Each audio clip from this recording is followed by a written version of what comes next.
समझते हैं हमारी ह्यूमन बॉडी के डाइजेस्टिव सिस्टम के बारे में। ह्यूमन बॉडी का जो डाइजेस्टिव सिस्टम है वो कैसे काम करता है, ये आता है हमारा न्यूट्रिशन एंड ह्यूमन बींग्स के टॉपिक के अंडर में। तो हमारी बॉडी में जो डाइजेस्टिव सिस्टम होता है, ह्यूमन डाइजेस्टिव सिस्टम, वहाँ पे जो मेन डाइजेशन होता है वो एलिमेंट्री कैनाल में टेक प्लेस करता है, जो 7 से 8 मीटर लंबी होती है। हमारी ह्यूमन डाइजेस्टिव सिस्टम में 5 टोटल पार्ट्स बांटे गए हैं कि कैसे खाना प्रॉपर एब्जॉर्ब होता है, अलग अलग जगह सब कुछ पहुँचता है। पहला पार्ट होता है इंजेशन। इंजेशन में क्या करते हो, आप खाने को अंदर रखते हो, आपने माउथ में खाना रखा, आपका जो सलाइवा होगा वो खाने को थोड़ा गीला करेगा और जो टीथ्स होंगे वो खाने के पार्टिकल्स को छोटे छोटे ब्रेक डाउन करेंगे, जिससे उनको स्वेलो करने में, घुटकने में आसानी होती है। तो पहला स्टेप होता है इंजेशन।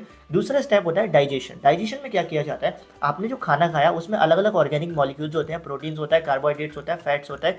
तो इन सब ऑर्गेनिक मॉलिक्यूल्स को छोटे छोटे मॉलिक्यूल्स में कन्वर्ट किया जाता है एंजाइम्स की मदद से। एंजाइम्स बेसिकली हर की अपनी अपनी एंजाइम्स होती है, प्रोटीन की अपनी, फैट्स की अपनी, कार्बोहाइड्रेट्स की अपनी, और ये सब अपने अपने मटेरियल को पकड़ती हैं और उसको छोटे छोटे मॉलिक्यूल्स में ब्रेक डाउन करते हैं। जैसे जो कार्बोहाइड्रेट्स होता है, जैसे आप इसको माउथ में रखते हो, स्टार्च जो होता है ये सब अपने आप कन्वर्ट होने लगता है। प्रोटीन्स जो होते हैं वो पेप्टोन्स में कन्वर्ट होने लगते हैं, इनको कौन करता है, पेप्सिन और रेनिन कन्वर्ट करने लगता है। फैट्स का एमल्सिफिकेशन शुरू हो जाता है। तो ये सारी चीज़ें कैसे शुरू होती हैं, क्योंकि हमारे माउथ के अंदर जैसे ही अंदर जाते हैं तो एंजाइम्स प्रेजेंट होते हैं, वो अपना अपना ऑर्गेनिक मॉलिक्यूल पकड़ लेते हैं। तीसरा जो स्टेप होता है वो होता है एब्जॉर्प्शन का।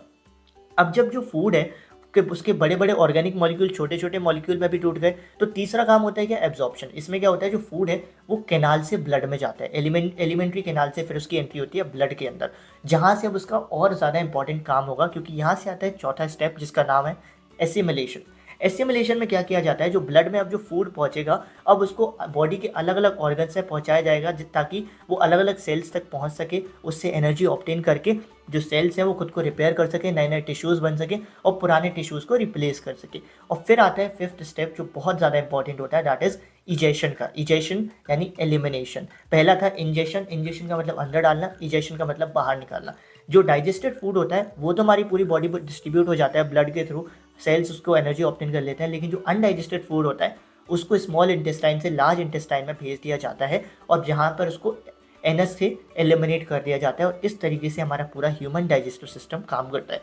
आपको स्क्रीन पर भी दिख रहा होगा, आई होप आपको क्लियर भी हुआ होगा। अगर आप भी चाहते हो कोई और टॉपिक पर मैं शॉर्ट क्लिप बनाऊँ ऐसे, तो please let me know in the comment section. Thank you.